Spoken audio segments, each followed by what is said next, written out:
Welcome to Banta with Toni. Join me as I share stories about motherhood, faith, life, love, and everything else in between. I promise we'll also have some fun along the way, and I hope that the time we spend together will end up being some of the highlights of your week. Thank you for coming along. Hello, and welcome to another episode of Banta with Toni. Hope everybody is having a great week. Another week has come upon us. At this point, I don't know when episodes are coming out, so I'm just recording. But hopefully it will come out on a Friday and you'll be able to enjoy this leading up to your weekend. So what have the people been up to? In my little part of the world, I got back into The Real Housewives of Atlanta. That came back on. It was good fun. I actually caught up on all 4 episodes. So I was 4 episodes behind. So I'm all caught up now. Chances are I'll probably keep on catching up like in chunks. I like doing little runs like that where I just kind of watch a bunch of episodes all in one. And I don't know. I'm not too sure. I think Fitter is going to come back later on this season. And obviously a lot of the OGs are gone. So it's just different. It's a different vibe. I think the girls do bring a different vibe, different kind of story. It is good that they have some anchor women. So Portia is still going to be there. And like I said, Phaedra is coming back. Cynthia has kind of like been like a friend of the show, I guess. She's not really a full-time cast member. And so far, Kenya is on there, but I think she's not going to make it all the way through the season. And, Kenya Moore's shady antics are fun. Kenya has always been shady. Kenya is always going to do shady things. They're entertaining. Because I have seen some videos online where people are like, she's always been made to be the villain. I think that's just the role like she likes to play. That's kind of like how things kind of panned out for her. And I think she herself feeds into it. I do think the show does a good balance of showing like her multifacetedness. So you get to see Kenya being shady, Kenya going after people, Kenya will push buttons. But then like when they show her with her daughter, which is like my favorite part of when I see Kenya, it's like life is a balance. Like, yeah, she might be, a little shady person over here doing shady things, but there are people in her life who love her. There are things outside of the show that most likely brings her joy. People get to see other sides of her. Like I always say with these reality shows, they are a reality, but they are also a show. So they are engineered by people. Storylines are created to keep you as the viewer engaged, to keep you invested. So just always remember, like, somebody might hate their guts on a TV show, but they might be best friends in real life. So it's like for us to always keep that in perspective. So on the shows, just like how you like the Disney movies, you're going to have, the antagonist, you're going to have the person that you love to hate, you're going to have, that's all just like basic plot of any kind of storytelling. So I think reality shows are no different. Like you need to have the person that you love to hate. And I think she has played that role well and she likes it. Like she has fun in poking at people and playing at people. So the latest episode I watched, I don't even know her new name. I think it's Brit. The new girl made some threats about, she was going to have a gun. She doesn't play that and blah, blah, blah. And again, we don't see everything that happens. So I don't know how they edited it. Maybe there was something else that Kenya had said or done because it wasn't clicking for me. I was just like, how did we get here? I'm like, how did we get here? How are we now shooting people? And all she did was make one little comment. So, she might have been boiling. And, we've all been there where you're simmering a little bit, and then next thing you know, a full boil comes on and now you're going over the pot. So maybe Kenya has been poking at her and saying things because everybody else is like, dude, it's not even that serious. But clearly it was serious enough to her. So that's that. What did I watch? Oh my freaking gosh. I watched Blink twice. Oh my gosh. Like I already knew like, okay, it's not what I'm going to expect, but like nobody could have gotten me ready for what that movie was. And then I did not like the ending because then I feel like she became part of the whole system. I don't want to spoil it for anybody that hasn't watched it. So if you haven't watched it, then click off. Well, forward, please don't click off. I need you to listen all the way through. But forward it. I saw Blink twice and I was just like, okay, this is real stuff that happens. Like Zoe Kravitz, I thought it was I think she wrote it and produced. So wrote, produced and directed. So it was like her directorial debut. And clearly, given who she is and how close she would have been to these inner circles of Hollywood, I'm sure a lot of what she was writing, yes, it was fiction, but it was probably loosely based off of her life in Hollywood.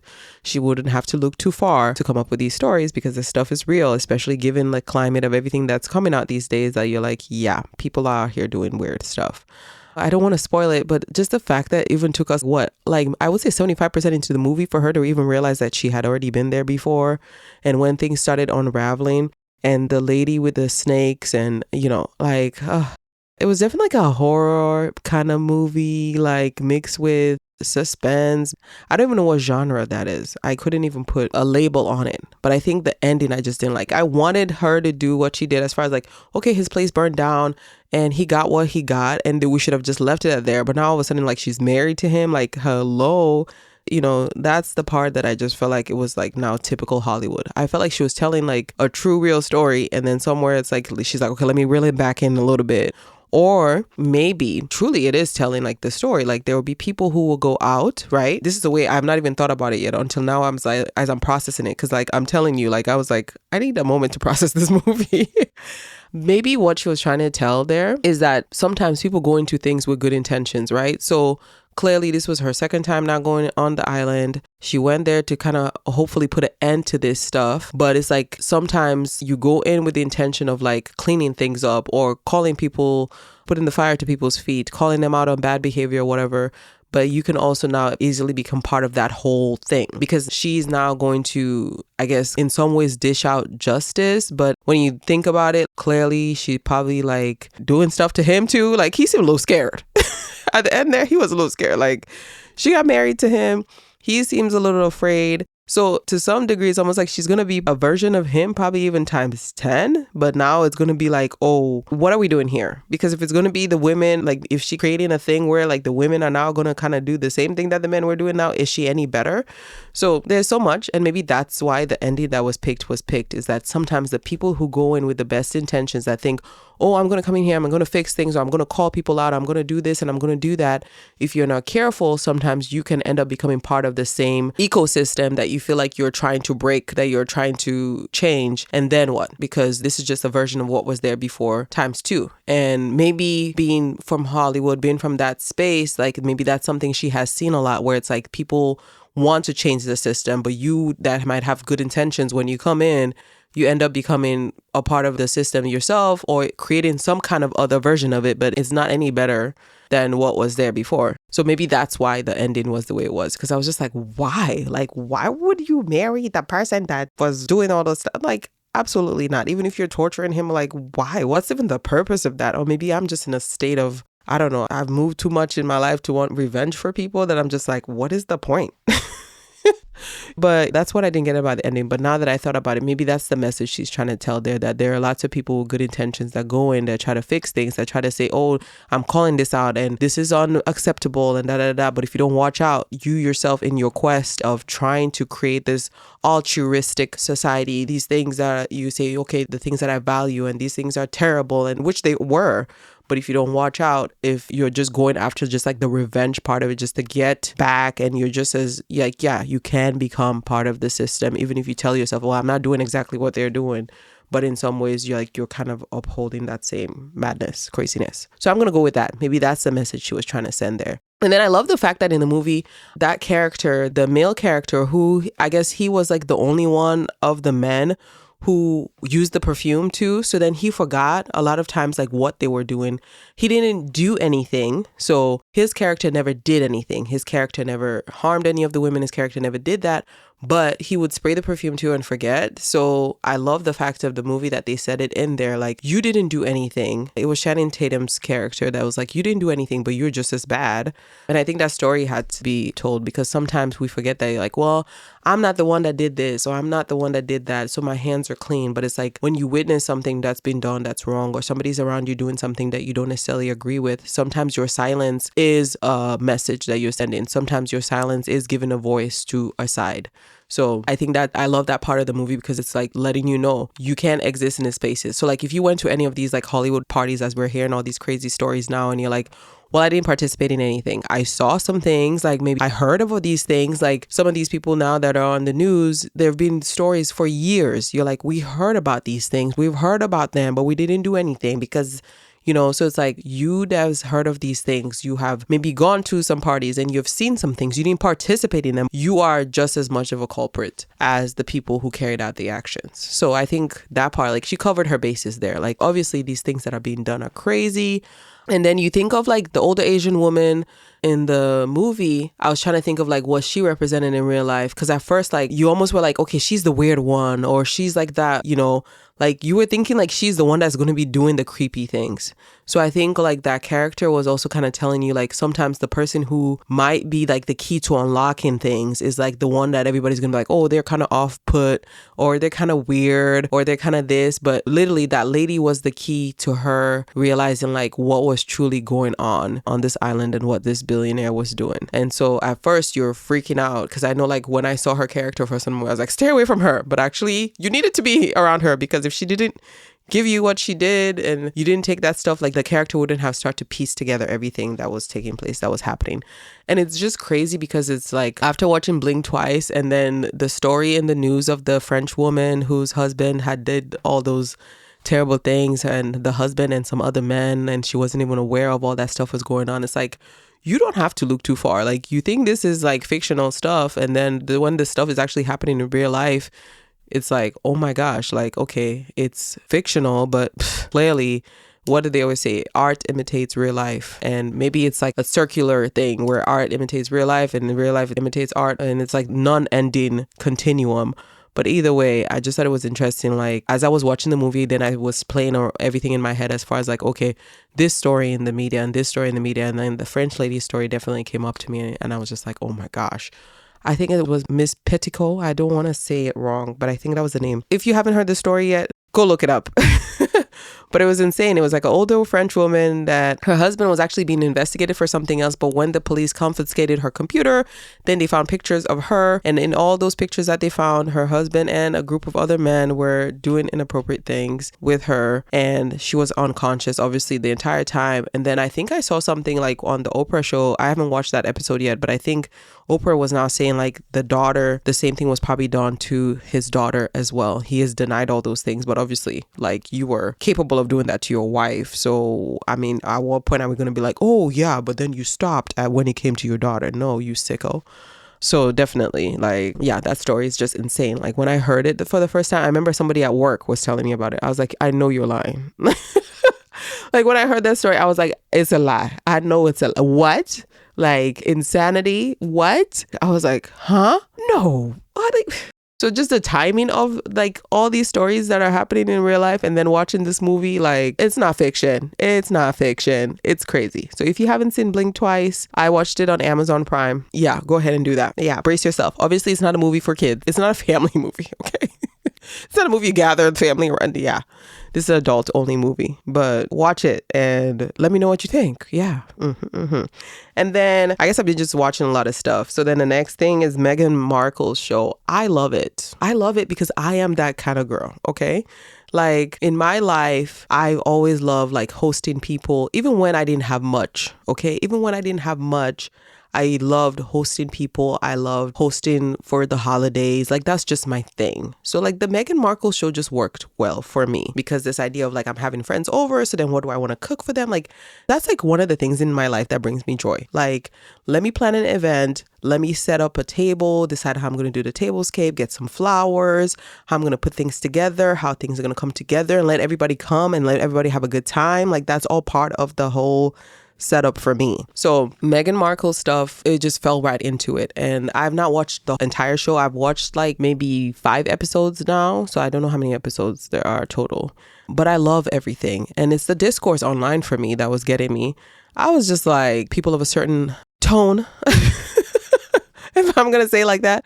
So people that are on the other side of the melanin collection are a little bit saying that they can't relate. It's unrelatable. Oh, they don't even know how like crazy that sounds. Like some things we should just not say. Like even if you're thinking it out loud, don't go online and be saying that. It's unrelatable, because that's insanity. Because you're saying that you can't relate to a Black woman that likes to host and put things together. So, you know, like I love Martha Stewart. I cannot say that enough.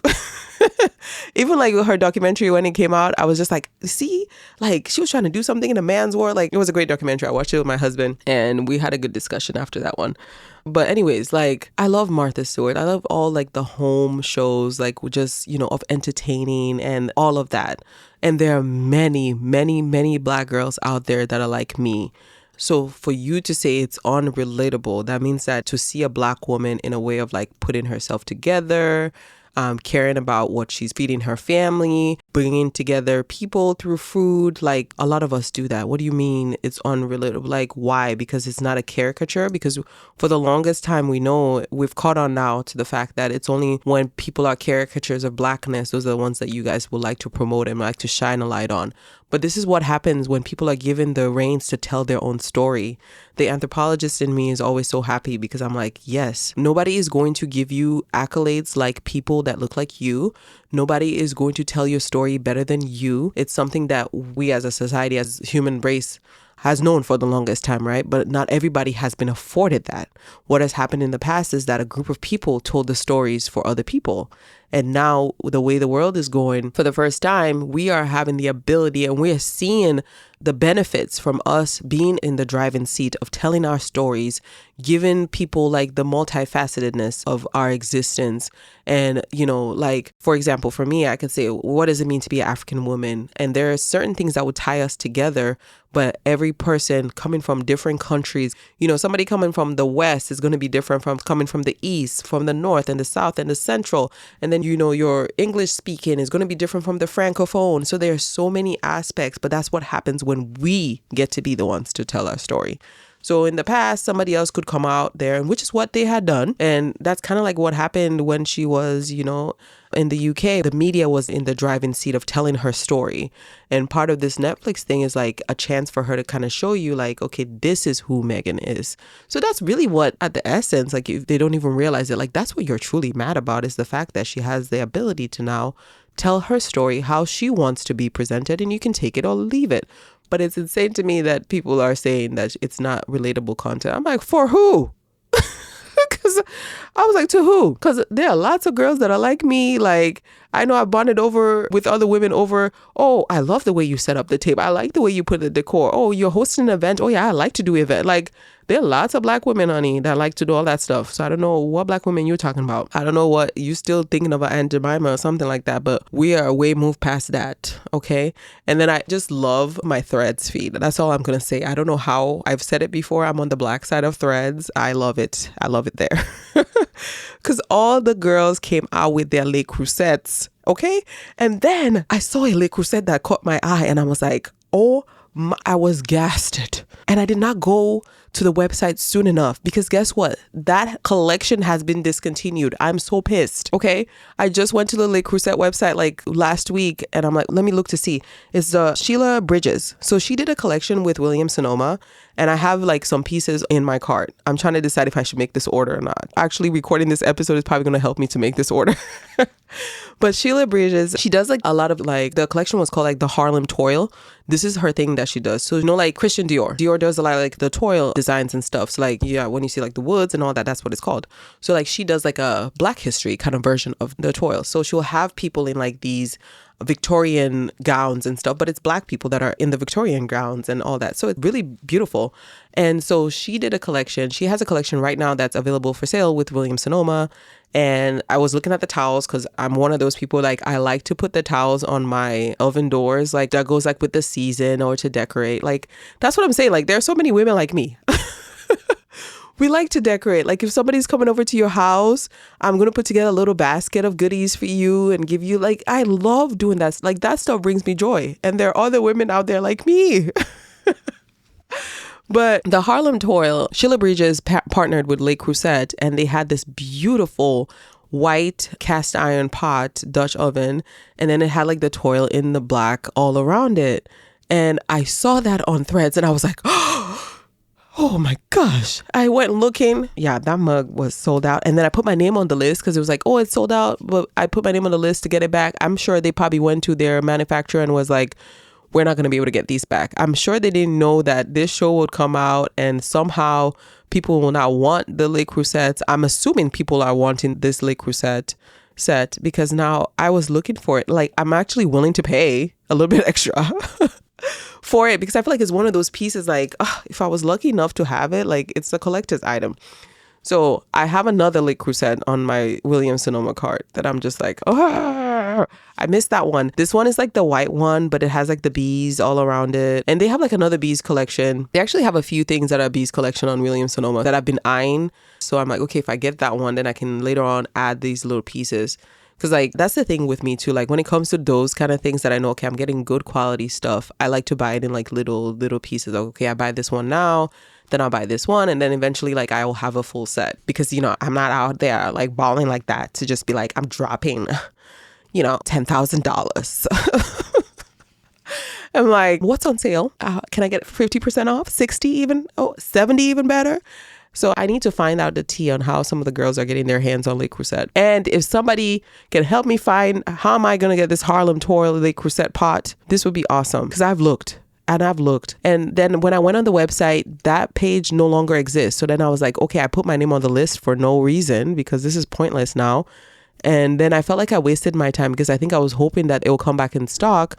So now I'm like, I've lost my chance to get this Le Creuset pot. So if you are like me and you like these kind of things and you find this Le Creuset pot, please pass on the information. You can buy yourself one, but at least pass on the information so I can buy one too. Don't be shady. Don't be out here just looking out for yourself. Okay? Please pass it on. So I love Meghan Markle's show. It was relatable for me.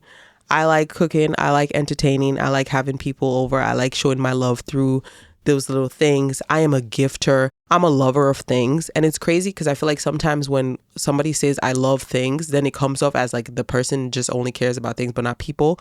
No, I love beautiful things. I like things that tell stories. I like things that are ornate.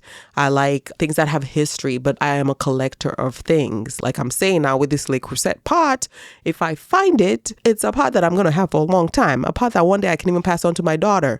A pot that we're not going to be cooking palm oil inside of. Okay, that's for the grill Mata Stewart version.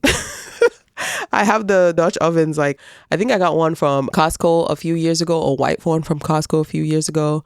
I have a gray one, and I think a purple one. They're both from like the Martha Stewart collection, like the enameled cast iron. So you can get some of them for like a really good price. I think the Martha Stewart ones I got from TJ Maxx for like $40, $50 at the time. But obviously Le Creuset is like the top of the top of when it comes to enameled cast iron. And I actually don't have any like Le Creuset pots. That's why when I saw this one, I was like, oh, this could be my first one and it could be monumental. And then it was not available. So yeah, that's my dilemma right now. Is finding this Harlem Toil Le Creuset pot. And then throughout, I've just been seeing funny videos here and there. I saw one that was funny. The lady was like, oh, I got in the car. It was a video of her and her husband. So her husband was driving and she was in the car. And then like she was saying, oh, we're going on the road trip now, acting like best friends. But we almost got a divorce while packing the car to go on the road trip. So I just thought that was hilarious because it's like, yeah, marriages be like that. Like, why are we arguing? And it depending on what time of the month that we are in as women, we don't like when guys say that, it really gets on our nerves. But even in our quiet moments, we can truly be honest and be like, depending on what time. What's the one I've been seeing online? People are now being like really nice with it. I think they'll be like, if I'm in my luteal phase or something. Oh, Lord. Who even started this? Who started this whole, don't let your luteal phase you? Who started this slang? Because that's the new slang now. You don't say like on your cycle. You say, oh, I'm in my luteal phase. And if I'm in my luteal phase, and that's when I'm emotional. And that's when I'm like, I don't want to be with you anymore. I want to get a divorce because I'm emotional. My hormones are crazy. And yeah, so that's the latest that I've noticed. I don't know where it started from, but I've been seeing the girls using that. So that's really it for pop culture. I guess since I'm in the homemaking area, oh my gosh. Okay, there are two things. So I'm sure you've heard of the brand Our Place. I like hosting. I like pretty things. Yeah, that's just me. So Our Place, I've been seeing like their little pots and stuff that they have. And they have two collections right now that I'm like dying for. Okay. So they have what's her name? She does like the decor stuff. I have one of her books, but she has like collection with them. And it's like just this beautiful brown color pot set. Oh my gosh. Bridget. Yeah. I'm not going to attempt to say her last name because I feel like I'm going to mess it up. But Bridget, she does decor. She's an interior designer. So she partnered up with Our Place and she has these beautiful bronze collection. It is so gorgeous. So she has that. And then I saw that they have like the stainless steel collection, but they have like the one that has the gold. So it's like stainless steel and gold. So there's a set like that. I love stainless steel. So really in my kitchen, I'm either using stainless steel or I'm using cast iron. There's no in between for me. But years ago, it was like the hammered copper. So I had gotten like a whole set from Williams Sonoma that's like a hammered copper. But I have not done a good job of like keeping the outside. And part of it is like teaching the kids to like when you're cooking, it doesn't need to be at such a high temperature. Medium temperature is still going to get you the results you want. Because sometimes when my daughter is cooking, she wants the stove on 500 million degrees. And then that affects the outside of the pot. So I need to do some work on that. So I was wondering like if I should just spend the time cleaning them myself or trying to take it to somebody to kind of like restore them and bring back the beauty of the copper pots, or if I should just replace them and just get whole new sets. So then when I saw this Bridget, her set was so beautiful. It's like a nice brown, oh my gosh, it's like an ebony color. Like I don't even know how to describe it, but it's beautiful. And then I saw their freaking slow cooker. It was just gorgeous. Do I need another one? I have the Be Beautiful one, the one by Drew Barrymore that I got from Walmart. So I have that one. I have another slow cooker that I feel like I bought a couple years ago. It was also by Drew Barrymore. So I have like the regular Drew Barrymore one. Then she got that like 10-in-1 cooker. So I got that. You can also use that as a slow cooker too to keep things, you know. So I actually have two right now. So I was like, do I really need a third one? No, but it's so beautiful. It is gorgeous. The Our Place one, it is so beautiful. So I told myself, if I get the Our Place one, then I need to get rid of one of the ones I have, because at this point, why do I need three? Like I understand like if I'm hosting people, it might come in handy. That will be the only time that I'll actually need three. Like I put the soup in one to keep it warm and maybe another dish in one to keep it warm. So yeah, maybe I might keep them for that. Like if I'm hosting and I'm having people, then I have something to keep the food warm. This turned into a home keep episode, but so be it. But those are the things that are catching my attention right now. The cooker is just so beautiful. And I want it in like that because my all-time favorite color is coral. I just love the fact that it's pink and orange and it's just a mixture of those two. It's always been my favorite. So that's it for me and my appliance and cookware love.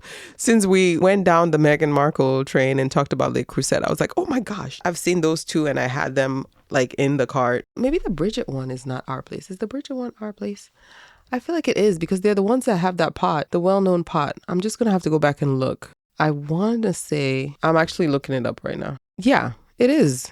It is with Our Place. You see, I should just not doubt myself. So it's interior designer Bridget Romanek and Our Place. So they're doing elevated kitchen designs. And this is like, it's the brown. Oh, I should just get it. Because I feel like I'm going to regret it if I don't. It's the limited edition and espresso. There you go. It is the espresso color. And I just love the richness of the brown. Like, I already use wooden utensils. Actually, one of my friends a couple years ago gifted me like wooden stuff because I use a lot of the cast iron, the enameled stuff. So it's always better to use wood or silicone for that. And then of course, when I'm using my stainless steel, then I literally have like one utensil holder that's full of my wooden tools. And then I have another utensil holder that's my stainless steel. Those are the two kind of utensils I have in my house. Like if I have silicone, it's really for like my spatulas, like my scrapers are made out of that. So I like for my home to be put together. I like all this stuff. And I follow people whose accounts, like, I'm like, oh, I would love to have that. And then I like get inspired by it. And I think about, okay, how am I going to do within my budget? Can I find that at TJ Maxx? Where can I find that on Amazon?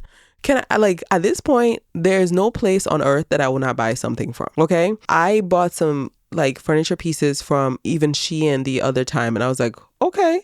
This is like the stuff I'll get from Amazon. Certain items in our home put together from IKEA. Like, yeah, it's all about how you put stuff together. Don't be sleeping on the fast fashion brands too. Zara Home is the tea. I just got a mirror from there that I love, that I'm obsessed with. I have gotten stuff from H&M Home for like the longest time. Little vases. I love getting my pillow covers from there because you can get like pillow covers from H&M Home for like $10, sometimes even less. So then you just buy the inserts and then throughout the seasons, depending on what vibe and look you're going for, then you just change your pillow covers. Like there is no store that I will not turn. It's all about me having a vision and then trying to create that vision. So I've gone off on a tangent with this home decor and housekeeping stuff, but I think, yeah, it all got inspired by this Meghan Markle thing. So how dare you say you cannot relate? You cannot relate what to a Black woman putting her home together, taking care of her family, entertaining friends, creating beautiful spaces, creating beautiful experiences, having luxury, not just even in the form of just like I'm spending a lot of money, but like luxury and like taking care of herself, taking care of her space, taking care of her family. Like, what are you talking about? Please, there are lots of us out there. Please. Our topic for today is going to be soft life, hard boundaries. Okay, that's what we're talking about today. Soft life. What I understand soft life to be now is that it's like creating like ease and finding joy in your life and just rejecting unnecessary stress. That, my dear, I can follow with, okay? At the beginning of the soft life movement, I was not feeling. Where it has evolved to now, where it's just like, I just want a life of ease. Yeah, that I can deal with. All the nonsense that was there before, you can erase me from it. I don't want no parts. Sounds like you're getting yourself in a whole heap of trouble, and then one day you're going to try to undo those pieces because you think it's cute. Oh, all I do is sit home all day and I go shopping and I don't know anywhere my money is and where everything is happening until something happens in your life and you have no clue how to put 1 and 2 together or 2 and 4. And it's crazy to me because even like when I was growing up, like my grandmother was a woman who wasn't educated, but she understood like that's something that she had passed on to like my mom, and my mom would tell me like, as a woman, you should have your own money. Like, even if you're a stay-at-home wife, make sure when your husband's giving you money every month, like you're keeping a stash for yourself. You have something saved up because you just don't know a rainy day or anything that could happen. So just this idea of like, I'm just waiting on your beck and call, asking you for every little penny, but then I'm not actually saving anything or I don't have anything for myself, could never be me. Anyways, so soft life today is about creating ease, finding joy in your life, and rejecting stress. So I can do that because then I'm prioritizing my emotional well-being, my physical well-being. I'm taking care of myself as a whole, and that I can fall behind. So, getting my hair done, getting my nails done, but also doing the inner work. And life is going to happen. Life is going to life. It's not going to be perfect 24/7. But for the most part, I don't want to put myself or have things in my life that are always like taking me away from the core of who I am. Like, that's why the thing is soft life and hard boundaries, because you need to have the ability to create boundaries and to be strict with the boundaries you create in order for you to enjoy the soft life that you're trying to have. There we go. That is how you will piece the two together. So why does this topic matter? Because I have looked at the stats. Like I said last time, a lot of the people that listen are like in my age group or a little bit older, and I have more women than men listening. So a lot of women in our 30s and 40s and 50s, we're juggling careers, we're juggling our families, and then you're working on your own personal growth as well. If you're anybody like me, like maybe you were always that headstrong person, you always knew how to have boundaries. Instead, you're trying to soften up. Me, I'm the other end, like where I was always like a giver, and then learning that I cannot give and pour from an empty cup. I had to learn how to fill myself up first. So that was part of my journey of coming to the woman that I am today. So I really had to learn about boundaries and be okay with not only having boundaries, but being the one to enforce said boundaries, because nobody else is going to do it for me but me. So when I say no, I mean a no. When I say I'm not doing that, I'm not doing that. When I say I'm not going there with you, I'm not going there with you. When I say I'm done, I'm done. As the people say, when I stand on business, I be standing on business, 10 toes down. But yeah, I had to learn how to get to that point. I didn't just wake up and I was like that. It was very much against my nature. And I had to learn, you know what? Nobody's going to protect me as much as I'm going to protect me. So I had to learn how to get there. So I want to have that soft life, but the way our society is conditioned, us in our stage of life, we have so many things we're juggling. And then because women are naturally nurturers, like we have to learn how we pour from ourselves, but from a place of where we're already full. We cannot be drained. You cannot be going on empty and then just giving more and more. The people around you, it's not going to be beneficial for them. They want to see the whole you. Think of even like your kids, like when they look back on their life, yeah, my mom always showed up. My mom was always there, but they always know mom was also looking good. She'll have her moments of stress and all that, but she was calm. She was put together. She was all that. And that takes effort. It doesn't just happen overnight. But it's by you learning the boundaries, knowing where I will not go and what I will not do. So for me, I've been there. I'm sure many women have been there because I don't know where I got it from. Maybe it's a generational thing, but you learn a lot of things like indirectly. So I think the generation before us, and I'm only going to speak about the African woman experience, and I can even go as far as the West African woman experience because that's what I am. Like, I know it's going to be different from people all over the world. But if I just go just a base off of that, then I can say, okay, when I was growing up, you saw a lot of that. Like I was surrounded by just women who just worked their butts off and they were hardworking and they gave so much of themselves and they gave so many chances sometimes to men who didn't necessarily deserve it. And so it's like, there's just this cycle, like whether I realized it or not, that's what I had seen. So even when I started like having my own family and I was deep into the motherhood stuff, like that's what I imagined for myself. And then I felt like I wasn't good enough if I wasn't doing that. Like if I wasn't doing 50 million things and being superwoman and stretching myself and not saying no to anybody and just giving. Like that is second nature. I had to learn it's okay for me to say no. It's okay for me not to do that. It's okay for me not to put myself in that. I didn't create this. I didn't do this. And it's okay because if I don't create those boundaries, if I don't have these things, nobody else is going to do it for me but me. So that saying, I'm sure you've seen it, where it's like you teach people how to treat you. So it's the same way, like I have to practice it first. So it all comes from that place of like self-compassion, like we were talking last week, and loving yourself. Because it's like, I love myself enough to know that I deserve better. I love myself enough to know that this that you're dishing out, it cannot be for me. And it's not because I'm full of myself. It's because I just know what I want and what I need in life. And if it ain't aligning, it ain't aligning. But all I know is that this is what it requires to be around me. Okay? If you cannot come with the rhythm, if you cannot go with the flow, you got to get out the door. There we go.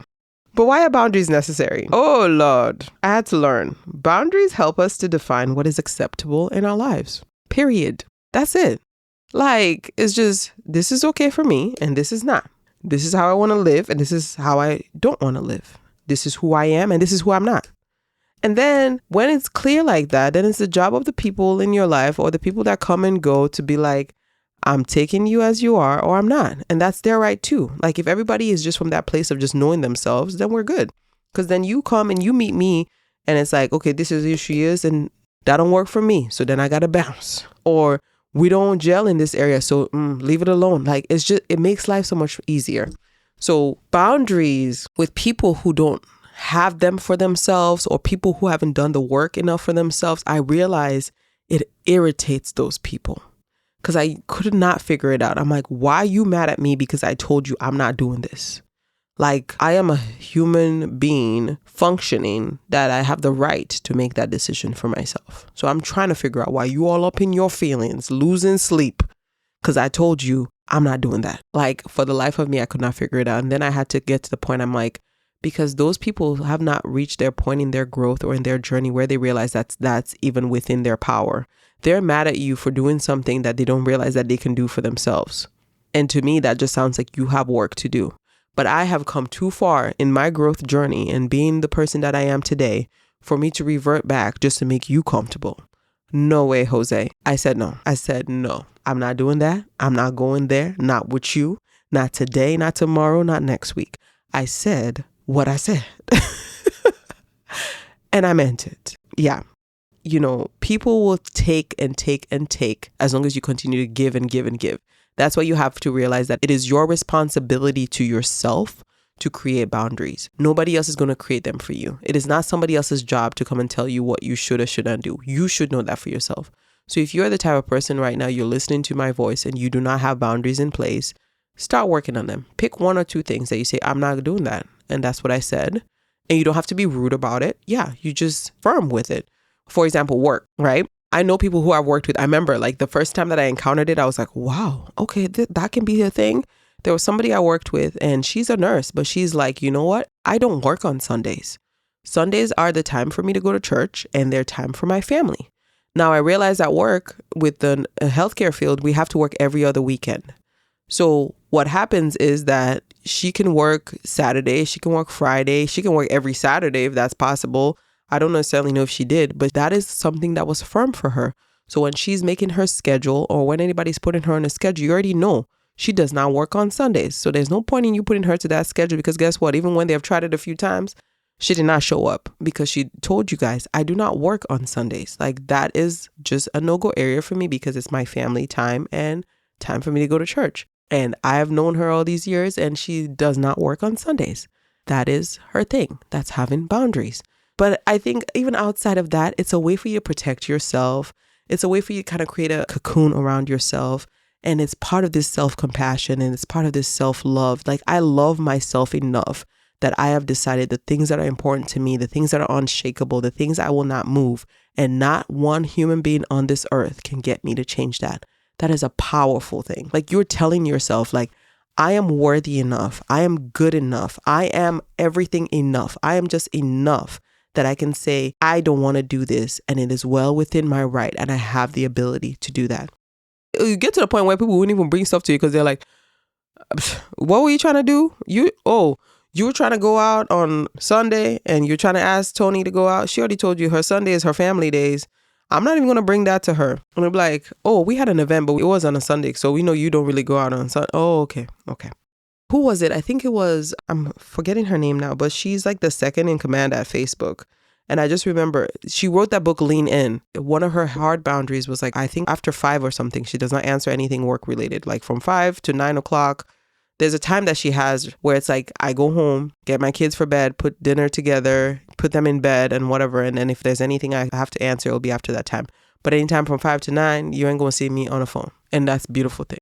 What kind of job? Why are you thinking that because I'm running something, I need to be at your beck and call 24/7? That's not healthy for you. That's not healthy for me. That's not healthy for the organization. Like I've said in the past, if something happens to you, that organization is going to keep existing. So one organization shouldn't have to just exist on just one person. And they're like, that's too much. Let go. Like, have boundaries. So boundaries. We know boundaries can be hard, especially with family members. Saying no to excessive obligations. This one is hard. What you come to find out is that when we make it in life, we don't only have to think about ourselves. We have to think about all these other people that are attached to us. Immigrants, for example, you finally become a doctor. It's your life's dream. Your mother is proud. Your father is proud. But when you're making money as a physician, it's not just to take care of yourself, your life. Chances are like your family is going to depend on that income to elevate them, for them to also be in a better place. So sometimes that stuff can get hard. Families that have done the work enough, that have healed enough, there'll be space and there'll be room in there for you to just be you. But if you're like the first in the family, or if you're like one of the few that has made it in that way, like successfully, it can be daunting on you. So it's like that tax that you have to pay. I want to say it's something called opportunity tax. I might have to look it up, but they call it that tax because, yeah, that's the burden that you have to then carry because you're the first one. And when you don't do it, then it's like, oh, we sacrificed all of that to bring you to America. And then now you're, it's a lot. It's a lot, especially for the African culture. Like you always have to think about family. You always have to think about everybody around you. So it's like finding the way where I can accomplish that. I can do that. But at the same time, it cannot be at my own detriment. And that's where the boundaries come into place. Next point, boundaries at work are also very important. Like one of mine that I have is like with my phone, for example. I can see like if my employer gives me a work phone, that's a totally different thing. Like if my employer gives me a work phone, that is like, this phone is the one we have provided for you. We pay the bill on this. Look, anything I text on that phone is going to be work pertaining. Okay. But my phone, the one that I pay every month for, you think you are going to come and enter it and then you'll be telling me what I'm going to and not going to do.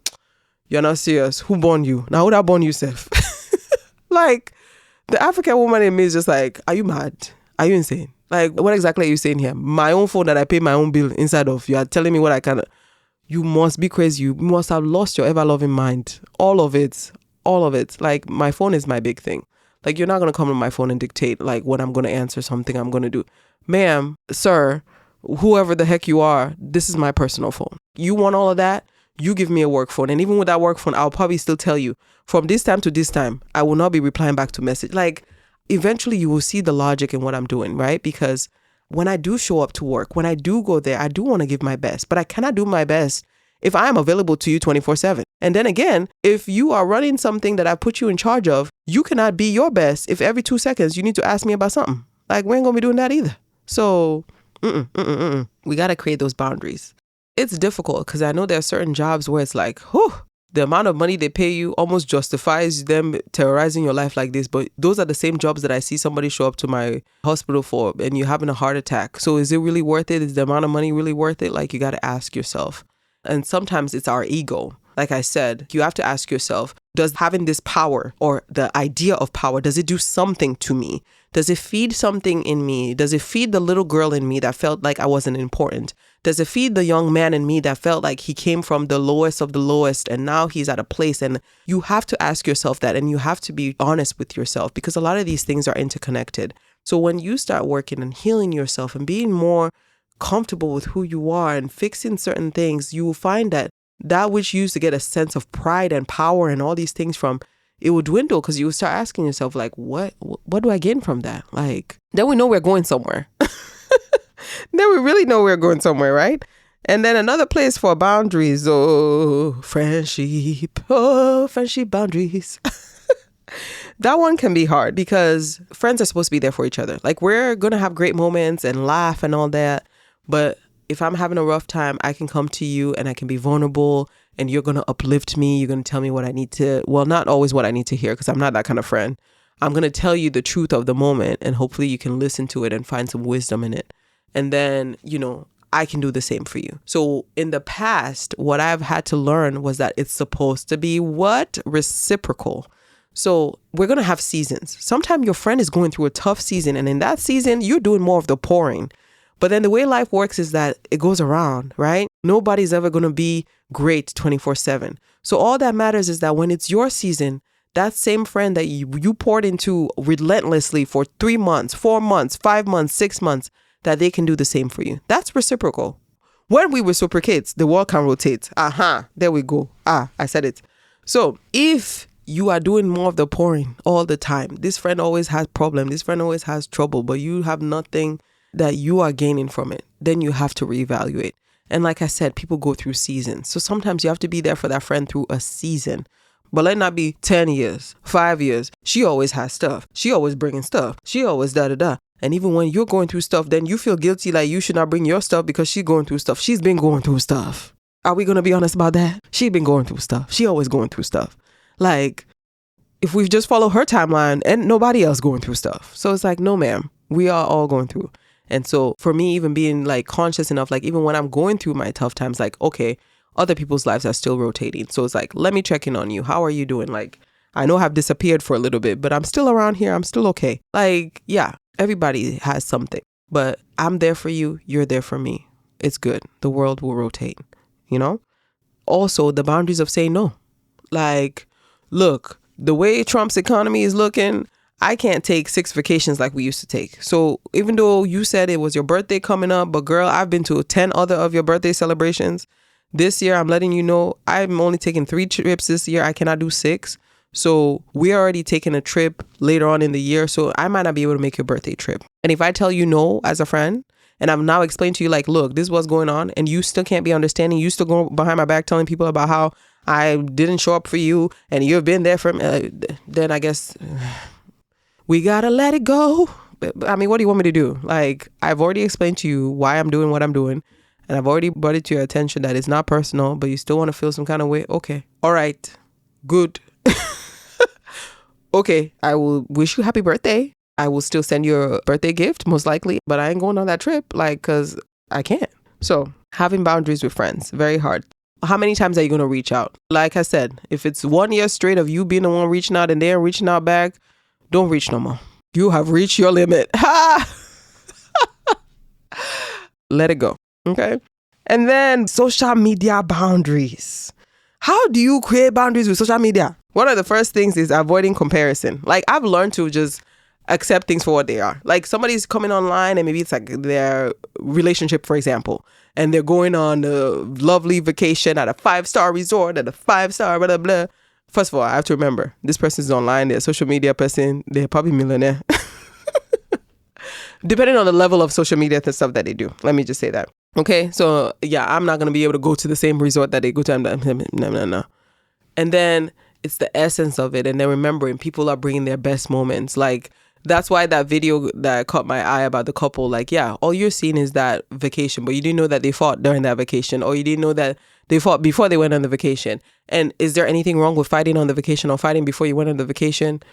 No, because that's life sometimes, Couples fight, but I'm just saying, you're just seeing a moment in life that you're now comparing yourself to and you want to have or you want to recreate, but you don't see the entire picture.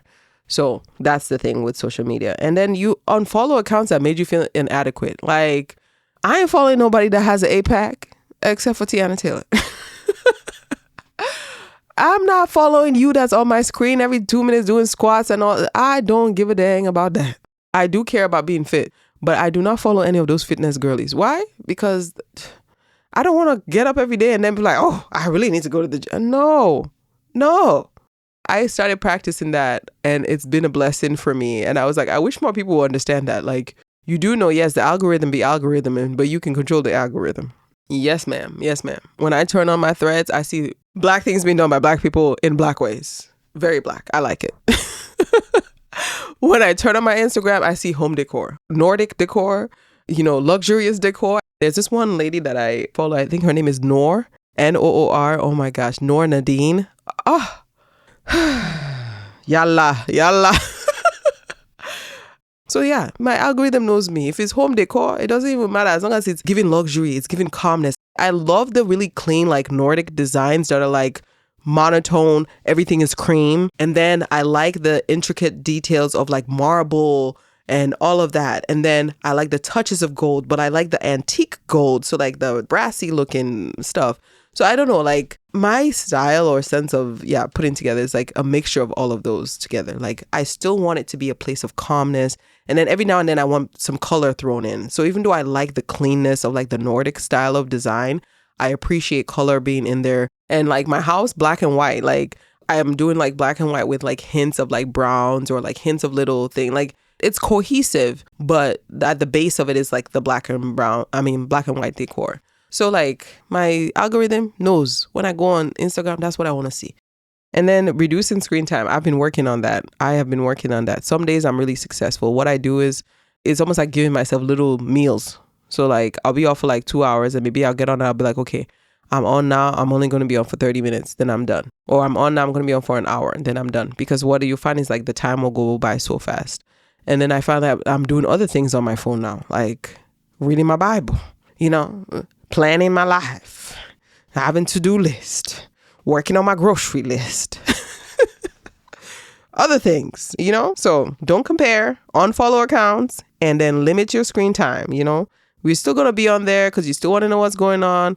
But like, I'm not going to be scrolling online all day. That's just not going to happen. So practical ways to protect your peace, identifying the things that waste your time, drain your energy, and just doing less of those things. Whatever that might be for you. But it's first identifying it. And sometimes people are attached to those things. So being like, hey, I might not be able to kick it with you as much because, you steal my joy. So what or who in your life is like taking away your joy? Again, stealing your joy. You see what I'm saying? Auditing your schedule, doing things that are more of an obligation than things that are joyful. We're all grown. We know that half the time we don't want to do what we have to do, but we do what we have to do because we got to do what we got to do. So that one exists. But for the other times when I don't have to do what I got to do, I must do what I want to do. Okay? So no, 99% of your life shouldn't be doing the things that you don't want to do and then you barely have any joy. No, I must have joy. Setting those boundaries and stop feeling guilty. That's the one I had to work on because once you start doing the boundaries, then you feel bad when you say no. What have they said? No is a complete sentence. So you use firm language. You don't have to be rude, but you say, hey, I can't commit. I'm not able to show up. I can't do that at this time. I have other commitments. You see that? All of those mean no. Means I will not be available. And then with those who are the closest to you, enforcing the consequences for when your boundaries are crossed. I tell you, you know what? You tell my business to one more person, that's going to be it for me and you. And then I heard that you don't tell my business to one more person. So guess what? Now I have to enforce it. And like I said, when they go off now, you're the wickedest person. You're mean and you just cut her off and she don't know why you cut her off. And you're blah, blah, blah, blah. Okay, I had to enforce it because I told you, don't cross it. And you did. That's it. So it's the emotional stuff that we have to work through sometimes because when you start enforcing the boundaries, then you're like, oh, I feel bad. Oh, am I mean? Okay. I have never in my life had more peace than when I made peace with being a bad person. I'm telling you. Baddest, wickedest. When you make peace with that, like all jokes aside, you have to be okay with the fact that there are going to be people who are unhappy with when you set boundaries. And those people, they will be just fine. But finding those little things that bring you joy and doing more of that, like that is the essence of life. That is the essence of this soft life. So soft life, hard boundaries, but you have the hard boundaries so that you can have the soft life. And we're talking about soft life where your well-being, your physical, emotional, mental well-being, it's good. It's stress-free. There are certain stresses that are going to come with existing in this world, existing in life. But the things that are unnecessary, the ones that human beings are bringing, the ones that are under control, we can control it. And I do not like to feel like I'm on somebody else's roller coaster. Remove me. Take the ticket and go. I don't want to be. I don't want to be. I don't want to be. So that is it for today. Hopefully I said something, touched on something that you can take. Just being aware of how does society program us, and being okay with being mean and selfish and having boundaries and saying no, and finding that you'll find so much joy and peace within that place. And it doesn't mean that you're not a giving person. It doesn't mean that you're not kind. But we have to unteach ourselves this stuff of like people equating that to you giving every last bone and every last ounce of you in order for somebody to say you were good. No, you're good by virtue of you just being a child of God. You're good. I was having a conversation with a friend, and in the conversation she said, oh, you're just God's favorite. And I said, no, we're all God's favorite. But I truly mean that from the bottom of my heart. We're all God's favorite. Yes, I act like I'm God's favorite, and you should too, Like, we're all God's favorite. He's looking out for all of us. We all deserve to have boundaries. We all deserve to say no. We all deserve to do the things that bring us joy. It is there for all of us. And sometimes when people see it in you and they feel like they don't have the ability or the capacity to do it, that can sometimes cause some problems. But just, you don't change. You don't change who you are. You keep working on you. You keep advancing, and you just create a distance with those people. So I hope this episode will do something to you. It'll help you just respect yourself, respect those around you, because it's not just about you establishing boundaries for yourself, but it's also you understanding when other people have boundaries, because some people are like that. They can have boundaries for themselves all day, but you are not supposed to have boundaries. The devil is a lie. The devil is a lie. You have boundaries and I have boundaries, and you respect mine and I respect yours, and this earth will keep spinning. Oh my gosh, look at that. Beautiful. So I hope this episode will spark something in you. Like I said, I'm all for soft life in the way that I've described it. Don't miss me with the other nonsense. And, the self-compassion, self-love, it's like everything we talk about, sometimes they all kind of tie together and they build up on each other. But send me a message, write me, text me. If you listen and I say something that's worthy of you sharing with somebody else, share the podcast. But I hope you guys will have a wonderful week. Before I get out of here, you're going to be so proud of me. I finally finished The Secret Life of Baba Shege's Wives. And I must say, given where I started with that book, because I was like, I cannot even do this. Like, what the heck? A man being married to 6 wives. How many wives did he have? I don't know if it was 6 wives, but I'm just exaggerating. But anyways, to get to the point like where I finished the book, I can see that being made into a movie. I need to research it to see if anybody has tried to buy rights to this, because I can see this being a movie. And the crazy part was like, I had already seen who that's in Hollywood, of African descent can play characters in here. I think this would be a good production. So if you have not read Secret Life of Baba Shege's Wives, and if nobody out there has bought the rights to this book, go and buy the rights to this book and make this into a movie. I will see it. I hope the people I have in my head, maybe they'll make it. I think of Blood and Bones, I just saw that, what's her name now? Oh my gosh, why is her name escaping me? She's in Woman King. And I think Viola Davis is now going to be in it too. She's the South African girl from, oh my God, I'm forgetting her name. But yeah, Blood and Bones just announced that, I think it was last month, that it was going to be made into a movie. And it's a pretty good cast. It's looking pretty good. I'm liking what I'm seeing so far. So same thing, Secret Life of Baba Shege's Wife. Somebody buy it, oh, I'll make the movie, because I felt like it was a good book. It took me a while, but it was a good book. So now I need to look for another book, and I'm trying to decide if I need to do a self-help book, since I'm almost done now with Self-Compassion by Kristen Neff. So I'm like, should I do self-help, or should I do another fictional book, or should I do history? And the reason why I want to do history is I was sitting down with a group of Africans that are maybe I would say 10 years older than me or so. And they were having great discussions. They were talking. There was an older woman there, and she was giving stories about her country of Uganda. But one of the things was how much she knew of her Ugandan history, and what that inspired within me. I know Sierra Leone, I know where I come from. I know why I'm even here in America. But I have lost over the years, the true, parts of our history. You could not ask me in 1964, who was I could not tell you. So as I was sitting there, I was like, man, Toni, you have work to do in that area. I feel like I need to be more versed in my country's history in that way. So I told myself maybe I will find like a history book that I can read, that I can gain knowledge to really know, okay, we are the future of the places where we come from. You know, I am a Sierra Leonean American. I am an American citizen, but I was Sierra Leonean first and I'll always be Sierra Leonean. So part of that is like, even though I left when I was 7, so I never actually had the chance to like go to university and learn the history there. So it's like, I have to make an effort now to learn it so then I can teach it to my kids. So that's been a part of, you know, the missing puzzle for me, because I'm married to somebody who studied political science, right? So like he knows Nigerian history. Like he left around the same time, but like that's what he wrote his dissertation on, was like Nigerian and Russian history or something like that. Well, he was comparing like Nigerian and Russian something. I don't remember. But anyways, he knows his stuff. So like as I was looking, I was like, dang, okay.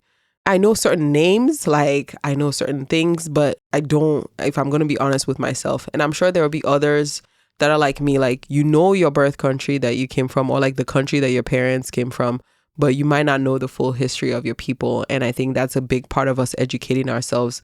You cannot say you're working hard to like, you know, not repeat the same mistakes of the past if you don't actually know it. So we have to know the history so we can know where we're going. That's an African saying, you know, you have to know where you come from so you know where you're going. So we'll see. I don't know if there's any suggestions out there. If you want to text me anything, send me anything, let me know, or else I'm going to go on the hunt for myself. And so it might be a month or two of just me kind of like digging and trying to find different things to read, or maybe I might find things quickly and then I might get onto it. But I'll let you know on the next episode what book, but I'm going to be finishing with the Christian Neff book. And so in the meantime of me looking for a Sierra Leonean history book, maybe I'll throw in a fictional book in there. So that's that with my reading. With music, oh my goodness. Hey. So on a day the other week, last week Friday, I was minding my business. And then Burna Boy, and I can never say his name. He's Haitian. So it's Joe Doué Filet. I don't know if that's how you say that guy's name. Is it Joe de Filet, or I don't know, but he did the For Campe song, and I saw that Burna Boy was on it, and I added it to my list before I even listened to it. And then I listened to it and I said, Burna Boy, how is Fally Ipupa catching strays? You know, Burna Boy can always kill a remix. He always can, but he was being a little shady. Okay, all of a sudden I think that what's the lyric? I don't want to put my own spice on it. I need to go look for the lyrics to the song. So there's a part on the song where Burna Boy said, got too much money, but I'm still a shooter. Don't take bad man fi Fally Ipupa. Why is Fally catching strays? So he's talking about when Fally's house got robbed, right? Because he was robbed. And I'm guessing maybe he felt like Fally did not put up a fight enough. So he's like, you see that thing that they did to Fally Ipupa? You know, because there was a picture that I had seen like of him actually meeting with Emmanuel Macron. So I know like it's like he's sending a message, but like that man does nothing but speak funny English for us to laugh and winds his waist. Why you do that? I said, got too much money, but I'm still a shooter. He's letting you know, you pull up to my house, you are going to dead. You pull up to my house, you'll be dead. You'll be finished. I'm not the one. He's telling you.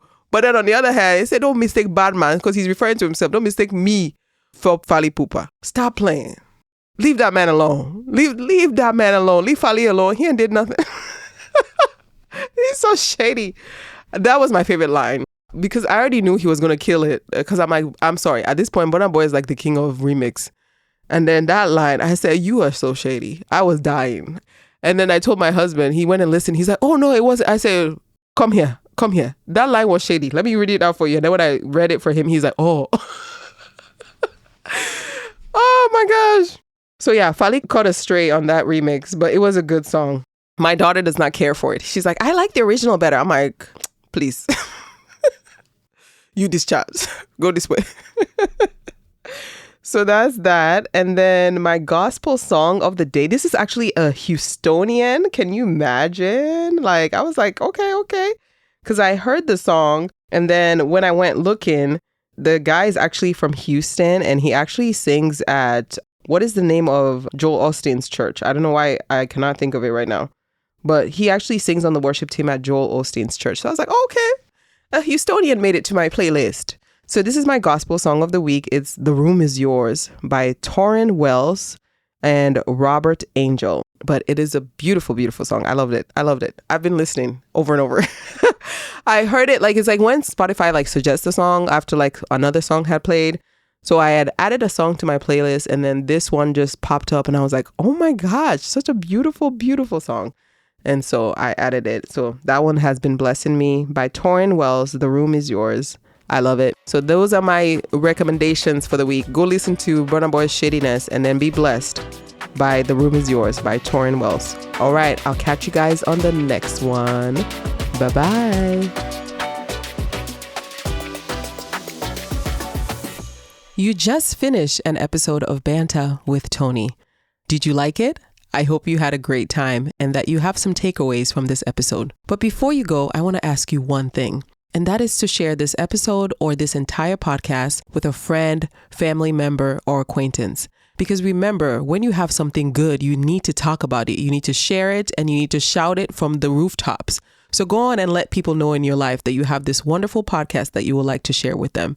I appreciate you. I appreciate your time, your support, and everything else in between. And remember, if you do it, I have to talk about it. Have a great week.